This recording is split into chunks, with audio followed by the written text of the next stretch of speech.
السلام علیکم ناظرین۔ حضرت علی نے فرمایا، سب سے بڑا جاہل وہ ہے جو ایک پتھر سے 2 دفعہ ٹھوکر کھائے۔ درود شریف واحد ایسی عبادت ہے جو زبان سے نکلتے ہی قبول ہو جاتی ہے۔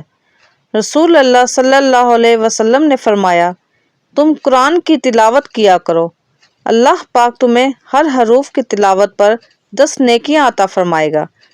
ایک عورت حضرت عمر فاروق کے دور میں جب بھی مسجد میں نماز پڑھنے آتی تو ایک نوجوان اس کا راستہ روک کر کھڑا ہو جاتا۔ 2-4 دن نظر انداز کرنے کے بعد ایک دن وہ کھڑی ہو گئی اور پوچھا کہ کیا ماجرا ہے۔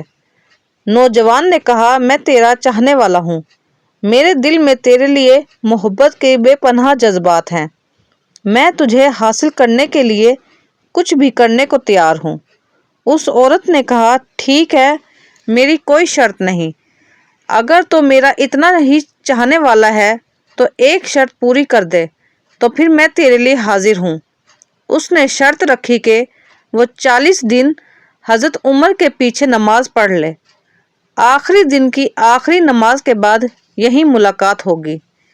اس نے کہا، یہ کون سا مشکل کام ہے، تیرے لیے تو میں کچھ بھی کرنے کو تیار ہوں۔ یہ تو بہت آسان حل مل گیا۔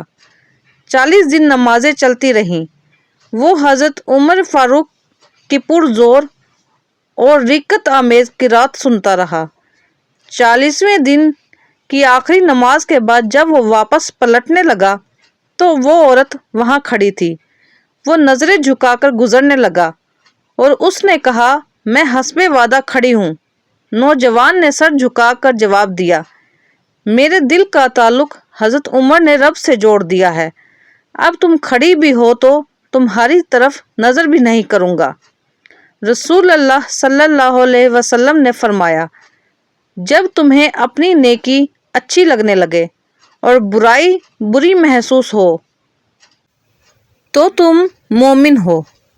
انسان کو اچھی سوچ پہ وہ انعام ملتا ہے جو اسے اچھے اعمال پر بھی نہیں ملتا، کیونکہ سوچ میں دکھاوا نہیں ہوتا۔ جب بھی فارغ وقت ملے اپنی ماں کے پاس جا کر بیٹھا کرو، کیونکہ ماں کے ساتھ گزارا ہوا وقت قیامت کے دن نجات کا باعث بنے گا۔ حضرت علی رضی اللہ تعالیٰ عنہ نے فرمایا، دعاؤں میں اگر دل لگنے لگے تو جان لو کہ اللہ مقدر بدلنے کی ٹھانے ہوئے ہیں۔ چیزوں کی اہمیت نہیں ہوتی، وہ کبھی نہ کبھی مل جاتی ہے، صرف انسان ہے جس کا کوئی نعم البدل نہیں ہوتا اور وہ کبھی دوبارہ نہیں ملتے۔ رسول اللہ صلی اللہ علیہ وسلم نے فرمایا، بندہ زمین کے جس حصے پر سجدہ کرتا ہے کل بروز قیامت وہ حصہ اس کے لیے گواہی دے گا۔ جب تم میں سے کسی کو نماز میں جمائی آئے تو وہ جتنا اس کے بس میں ہو اس کو روکے، کیونکہ شیطان اندر داخل ہوتا ہے۔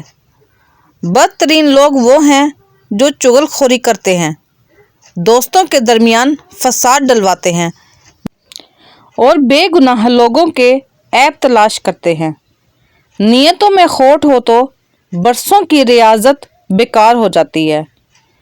تقدیر سے لڑنا چھوڑ کر تقدیر بنانے والے سے دوستی کر لو، بن مانگے سب ملے گا۔ جب تم ناممکن حالات میں بھی اللہ کا در نہیں چھوڑتے تب وہ تمہیں اپنے معجزات سے نوازتا ہے۔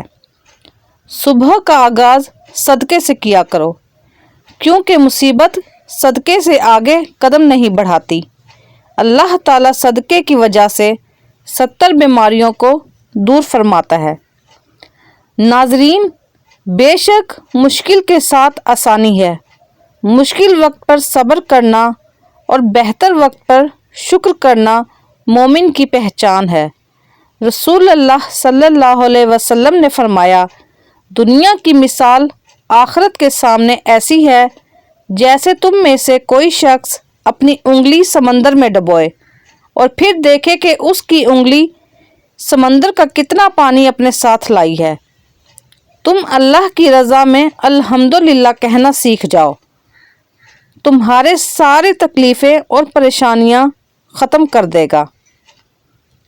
اگر زندگی میں کامیاب ہونا چاہتے ہو تو باپ سے دعائیں لو، کیونکہ باپ کی دعا اولاد کے لیے ایسی ہے جیسے نبی کریم صلی اللہ علیہ وسلم کی دعا امت کے لیے ہے۔ جب اللہ آزمائش ختم کرنے لگتا ہے تو 5 نشانیاں ظاہر ہوتی ہیں۔ دل میں سکون اور خوشی محسوس ہوتی ہے، مشکلات آہستہ آہستہ ختم ہونے لگتی ہیں، زندگی میں آسانیاں اور رحمتیں نظر آنے لگتی ہیں، اللہ پر بھروسہ اور ایمان مضبوط ہوتا ہے، اچھے اور نیک لوگ آپ کے قریب آنا شروع ہو جاتے ہیں۔ اللہ تعالیٰ فرماتا ہے، اے ابن آدم، تو خرچ کرتا جا، میں تجھے دیے جاؤں گا۔ کسی کا ظرف دیکھنا ہو تو اسے عزت دو، فطرت دیکھنی ہو تو اسے آزادی دو، نیت دیکھنی ہو تو اسے قرض دو، خصلت دیکھنی ہو تو اس کے ساتھ کھانا کھاؤ، صبر دیکھنا ہو تو اس پر تنقید کر کے دیکھ لو، خلوص دیکھنا ہو تو اس سے مشورہ کر لو۔ روزے دار کی دعائیں مقدر سے جیت جانے کا ہنر رکھتی ہیں، کیونکہ رمضان میں اللہ تعالیٰ کا عرش پہلے آسمان پر آ جاتا ہے۔ بیٹیاں دشمن کی بھی ہوں تو ان کے اچھے نصیب کی دعا کیا کریں۔ انسان تو ہر گھر میں پیدا ہوتے ہیں، مگر انسانیت کہیں کہیں جنم لیتی ہے۔ ہمیشہ میٹھے الفاظ بولو تاکہ کبھی الفاظ واپس لینے پڑیں تو کڑوے نہ لگیں۔ معافی مانگنا یہ ظاہر نہیں کرتا کہ آپ غلط اور دوسرا صحیح ہے، بلکہ یہ ظاہر کرتا ہے کہ آپ کے رشتے کی اہمیت آپ کی انا سے بڑھ کر ہے۔